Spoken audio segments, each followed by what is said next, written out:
Hello, in this video I'm gonna show you how to install and fix the problem when you can't see your Call of Duty Mobile on your Google Play Store. So right now if I type in Call of Duty on my Google Play Store, I can't seem to find it, there's no application.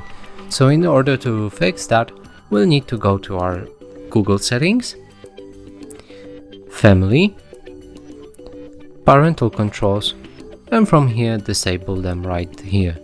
Write your PIN, for me it's 1234, and press OK.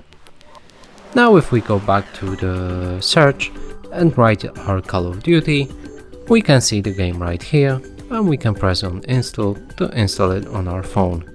And that's it for this video, hope you like it, please consider subscribing to our channel, leave a like and a comment below.